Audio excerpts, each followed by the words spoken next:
G'day everyone, I'm Smokescreen and welcome back to another video, and here we go with the first round that I did of Stage 2 for the FIA Manufacturers Series for 2021. We of course all keep the same chosen manufacturer at the start of the year, so Toyota for me, and this is actually round 2 of Stage 2. I unfortunately had to miss round 1. But let's go. We have been shipped all the way back to Sardinia road track in Italy, and we're using a different layout, however, this time. So we've raced in layout C, we've raced in layout A, we now find ourselves in layout B, which is the middle ground. It's actually a cool little circuit. I like the handling bit on this track, but we're going to go out for the qualifying session. As you can see, we are in Group 4, so of course choosing the Toyota. Now the Toyota actually wasn't complete trash around here. Wasn't the best, but it actually wasn't too bad, but I would have liked a nice slipstream in qualifying, so we're going to try to go for that. And you can see we're sort of latching onto the back of this group of 3 up ahead, which is actually not too bad at all. It gives us a good tow down the straight. We can hold our own in the handling sections, but it's mainly the straight portions where we really do need a slipstream. So we are actually in the slipstream at the moment, but that FF has just pulled alongside the Aston Martin and has overtaken the Aston Martin in the qualifying session. And I think the Aston Martin at this point is getting held up a little bit, stuck on the left-hand side, and he decides to quit. Get out! Out! Get out! Get your jacket off and f*** off! On the bloody racing line. So he's cancelled back to the pits as I did there. A key thing in this game is if you quit, like if you exit by pressing pause and pressing exit going back to the pit lane, the car on track will sort of stop in its tracks for a split second. It doesn't just disappear from the circuit, it stops in its tracks, so any car directly following it runs into the back. So that ruined my slipstream lap, and you can see I had to go back to the pits. Obviously my lap was ruined, and I'm now out of sequence with everybody. I don't really have a slipstream. I have the Aston Martin driven by the idiot Sandwich up ahead, so I could potentially catch up to him, but at the moment as it stands I don't really have slipstream, so I'm going to have to go for my qualifying lap on my own, which isn't ideal. In my practice races I actually was up to the pace quite well, so I was able to achieve a 124.6 in one of my qualifying runs, which is actually a pretty decent lap without slipstream in this car. So I know that I can achieve it, but that was a one-off. Most of my qualifying laps were 25 ones, 25 zeros, and a 24 9, so late 24s and early 25. So you can see that's what we're going to try and go for. It's not been the best lap so far. The 2 corners before the 2 sort of hairpins weren't the greatest, but I am catching up to the back of this Aston Martin who runs very wide through turn 8, and that happens to be where this 86 is pretty strong as well. So with the combination of the mistake by the Aston Martin and the very, very good taking of that corner by the 86, I now do have the slipstream off the back of this Aston Martin at the end of the lap. I am catching up to him quite quickly, but as long as we can get cleanly onto the straight without being impeded, we should be fine. We'll grab a little bit of slipstream as we catch up to the back of him. We're going to pull out. We're not going to help him with his lap because he ruined my qualifying session. We have run out of time by about 5 seconds, so that was the only lap we were able to complete. It was a 25-1.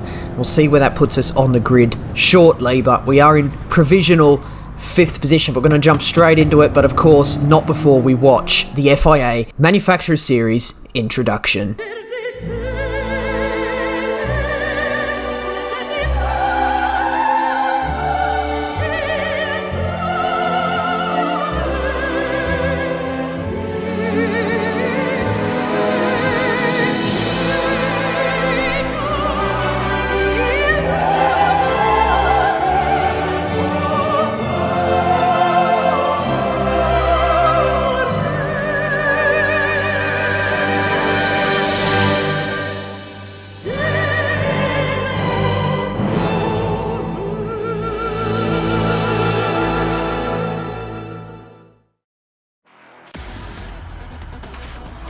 Lovely as always, and we meet ourselves on the grid and we're faced by a front row lockout of the Toyota 86, so my car had a lot more potential than where I finished, which was ultimately in 7th position. So I guess in terms of a no slipstream lap, that was actually it's actually not too bad. It's not the end of the world, but it's not the best.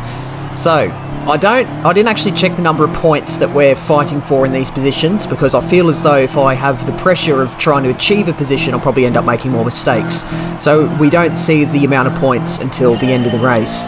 But let's go. Off the line, it is a rolling start, which is good, but unfortunately for the 86, I don't have very good straight line speed, which makes it very difficult to defend and attack. But I am good in the corners, but I do have the slight slipstream off the back of the Lamborghini, so that should hopefully stop any moves from occurring from Asus in the Mazda behind. So, Taru runs very wide on the exit of turn 1 and dips 2 wheels into the gravel, and that just pulls me ever closer into the slipstream of the Lamborghini, who is up ahead in 6th, braking into turn 4. He goes up the inside of the McLaren, and it's very awkward as the McLaren doesn't leave tons of space, and it's just brought them close to me.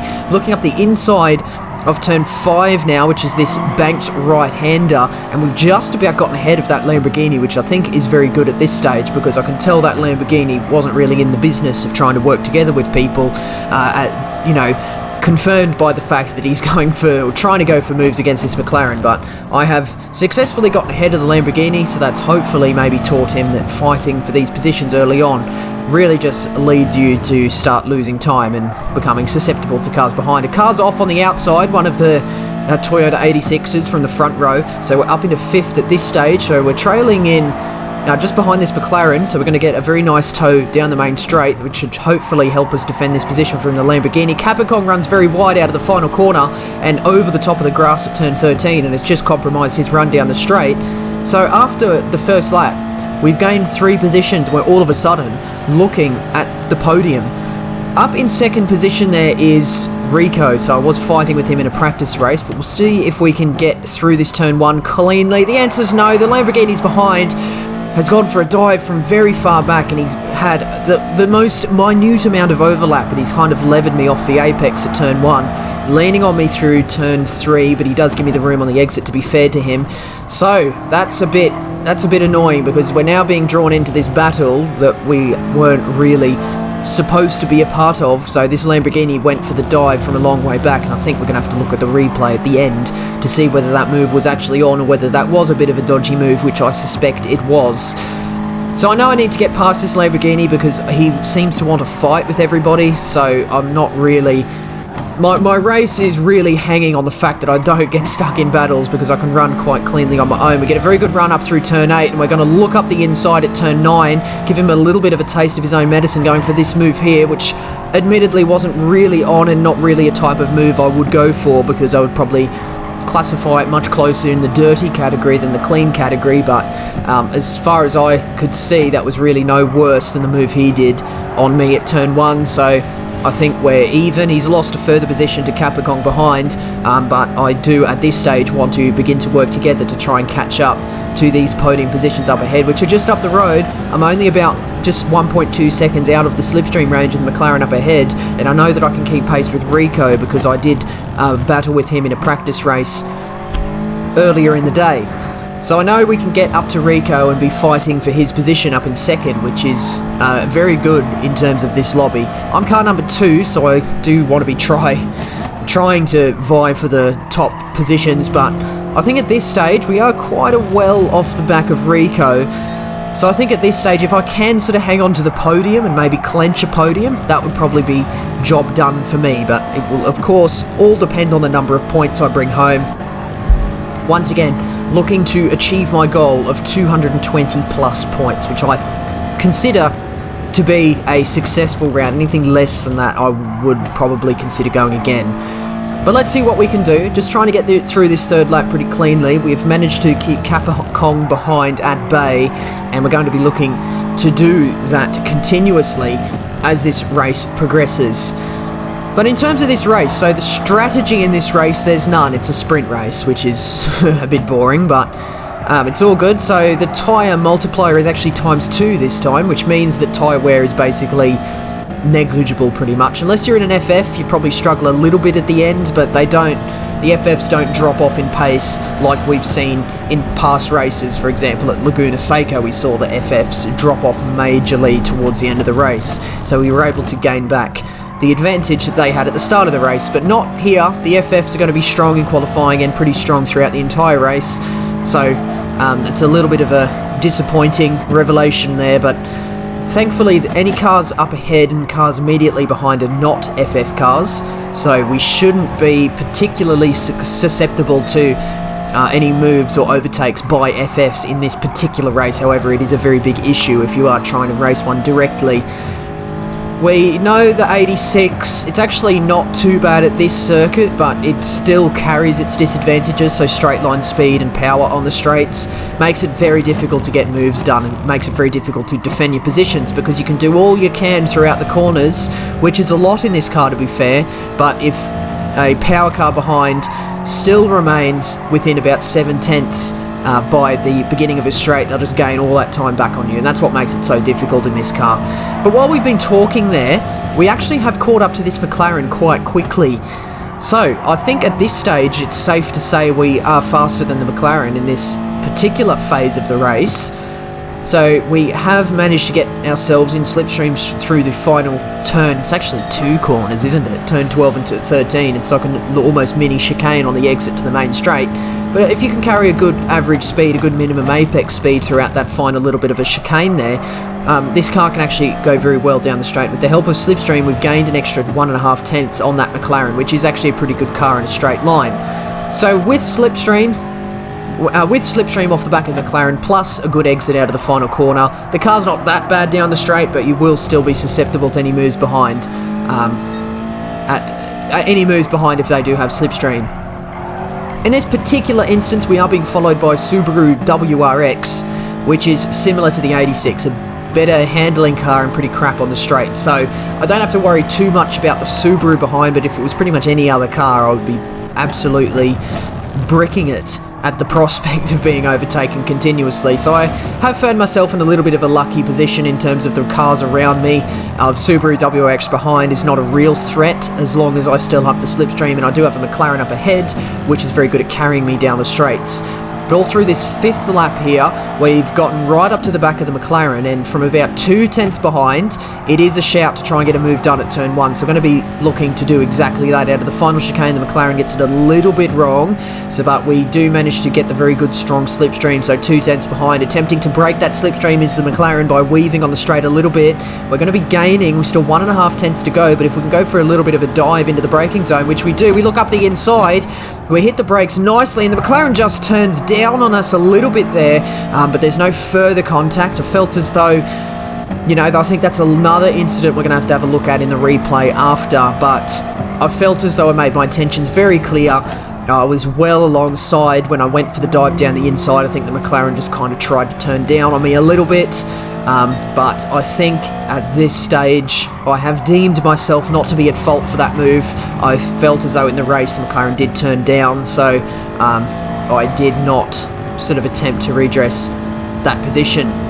But we have quite quickly broken the toe of the cars behind, and we're going to skip ahead towards the closing stages of the race. So really short race actually, it's only 12 laps, it's about 17 minutes. A good race time is low 17s, so I think the quickest race times were like 17:05, 17:04, maybe top split EMEA would probably be 17:04. In sort of my ultimate pace, the fastest I managed to do it in practice race was a 17:12. I could probably get a 17:11 or a 17:10 if I ironed out some little mistakes, but we are going to be looking at trying to just keep our nose clean and just trying to lap as quick as possible. We have to defend from Capicong now from behind, so we are coming up towards lap 9. So 9, 10, 11, 12, 4 laps to go. We're skipped to the end of lap 9, so it's basically 3 laps to go now. Capicong is going to be looking for the move past. So, an interesting thing with this particular race is that your car will actually pick up speed as the race goes on. The fuel use is actually more significant than the tyre wear, so the fuel use, so the car lightening up has more of a factor on your pace than the tyre wear, which slows it down. So by the end of the race, you're probably going to be seeing your fastest laps on the closing laps because you've got all of the fuel taken out of the car. So a bit of a switch up actually, a little bit different than what we traditionally see, but because of that, my Toyota 86 is increasing in pace, but because I've got this added pressure of Capcom behind, I'm actually not lapping to the best of my ability. I actually wasn't that satisfied with my pace in this race, to be honest. I could easily do low 25s towards the end of the race, and you can see my last few laps there have been 25.6s. I did a 25.3 on lap 10, but once again, I still have to defend from Capcom, and we're coming on to the second to last lap, so we are going to stay on board for this lap, because Capcom at this stage has had 3 unsuccessful attempts at turn 1. He attempts a switchback through the outside of turn 2, which will translate to the inside, but he is not alongside by any stretch, so I've just had to move in front of him to try and stop any moves going there. You could probably get something done at turn 4 here, but I managed to meet that apex beautifully and power out using the outside curb to my advantage. And Capcom is not able to get past. We have to get a good exit here because we've got a little bit of a straight section. However, it does contain 2 corners of turn 6 and turn 7, but they're easily flat in this category of car, and a move can get done at turn 8, but I think we've just got a good enough exit out of turn 6 to just sort of defend off a position into turn 8. It's actually turn 5 I got a good exit out of, sorry, the banked right-hander, but coming up towards the hill towards turn 9 and 10, which is this double left-hander, turn 9 now, and then turn 10 we miss the apex of, which is fine. That's how you want to take it. Turn 11 can be taken flat as long as you sort of clatter that curb on the inside. We get it slightly wrong, but we've just got to focus on getting a good exit. We're coming up towards the final lap, so Capcom's going to have to try something different, and given that this is the next, sort of the last big opportunity to slipstream past somebody, he's going to have to do something at the end of this straight. He's very close behind, about 2/10 behind with the slipstream against the Toyota 86. We are going to be defending the inside, but he's looking to the outside as we hit the braking zone as late as we possibly can. He tries to sweep it around the outside, but it's not quite worked again. Bit of a similar move to the McLaren, and I looked behind and I was like, oh, what, was I at fault then? It's a little bit of an awkward one, that one, but he managed to sort of get entangled within a battle behind, and unfortunately for Capcom, he's actually dropping down the field quite a lot, so he's obviously made him a little bit of a mistake coming off the back of being rattled at turn 1 by me. But we do come across the line in third. We do pick up a podium, which is actually decent, but there is a little bit to unpack in this race. A couple of sort of elbows out racing, and we'll see how many points I actually managed to gain. 248, not a bad result there at all, so that's pretty good. I'm happy with 248, and it's a podium position. I think I could have gotten second if the race went a little bit differently, but I think with the fighting at the start, there was no real way I was going to catch back up to Rico. But this video's, we've only got 17 or 18 minutes in, so there's enough time here to have a look at this replay. We're going to be having a look at some of the moves here, and the first one that happened in this race was the Lamborghini driven by Teru behind the red Lamborghini.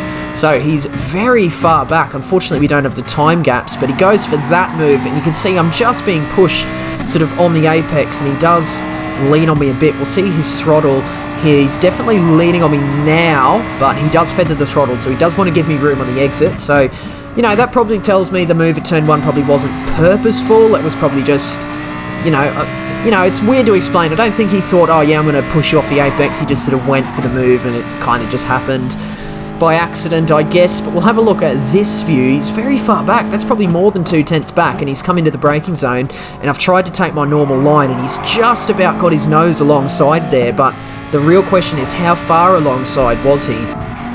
Was I entitled to turn into the corner? Well, we'll see, because we'll just have another look here. He does grab my slipstream a little bit, and I think I have broken slightly early, just being very close behind that McLaren. And about here is where the contact happens, and we'll go to the outside view of the car. Very good race photo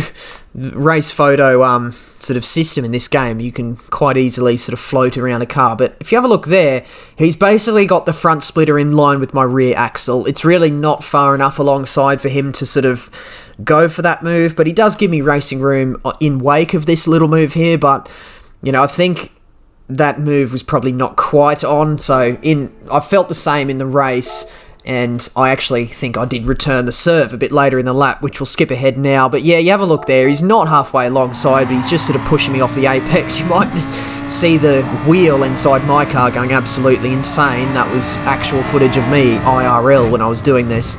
But further on in the lap, I knew my race sort of hanged quite... You know, it was quite a lot of pressure to not get caught in this pack behind, so I knew I had to get past the slower Lamborghini.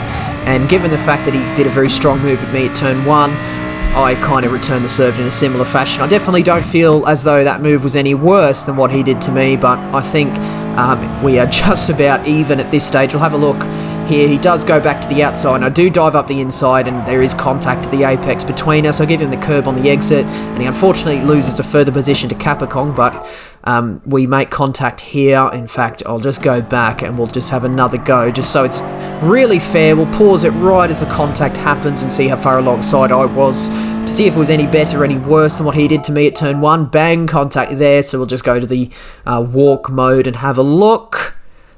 It's a little bit better than what the Lamborghini did to me. I've probably got my front wheels just about in line with his rear wheels. Maybe half our wheels are overlapping there, but my nose is in front of the rear tyre. It's still not halfway alongside, so that move wasn't really on, but as far as I'm concerned, that was kind of just returning serve about what he did to me, because that would have really significantly ruined my race if I got stuck in the battle pack behind, the really angry battle pack behind. So he's lost position to Capicong. I know Capicong is a very quick guy, so I'm not really concerned about Teru re-overtaking Capicong and getting back to me.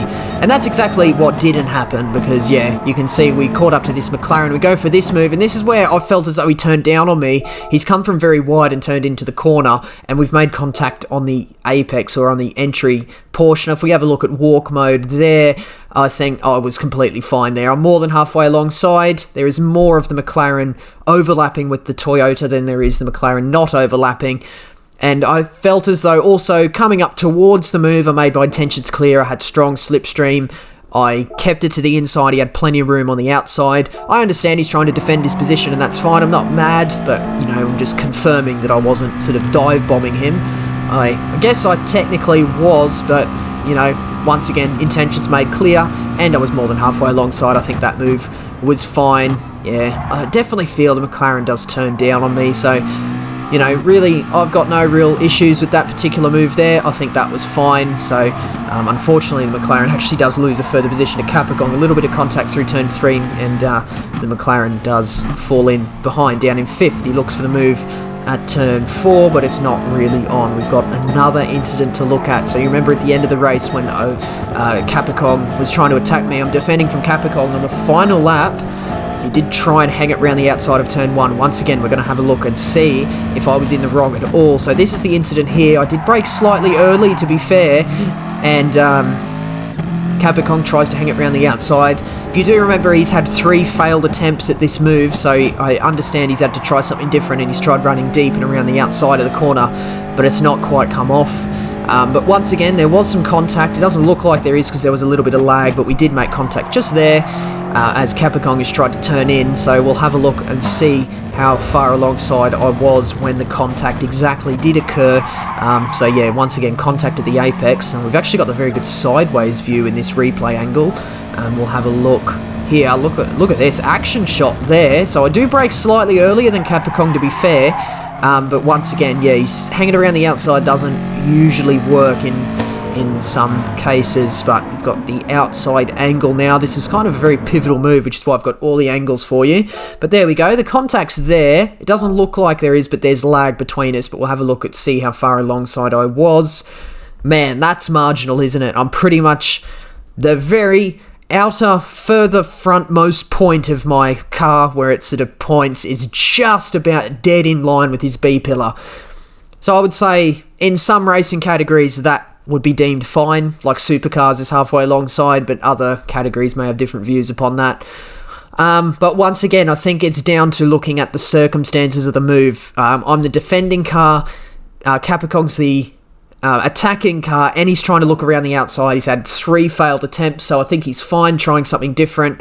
But at the end of the day, I think once again he has turned, not once again in terms of Capicong, but in terms of what's happened to me, I've been turned down upon again. Probably not quite as far away from getting that move done as the McLaren was, but Capicong was a lot closer to being successful at that move. But I think, unfortunately, for Capicong, it's just a failed attempt at trying to gain that position. So I think at this stage, I've got, again, no real issues with that. So we'll have a look and see what happened to Capicong. Remember, he was just behind the McLaren man, he ended up finishing in like 9th, but he's just slowing down. I'm not quite sure what he's doing, perhaps redressing something from an earlier race or in qualifying or something, but he's kind of thrown away a 5th position because he's lost 1, 2, 3, 4 more positions there, and you can see, yeah, coming up towards the line, he's dropped down to 9th. Not quite sure what's happened there, but, you know, I don't understand, but I'm not in his shoes. There was probably something there. But yeah, I would say I'm definitely racing with my elbows out here, but I think I was just about fine in all my cases.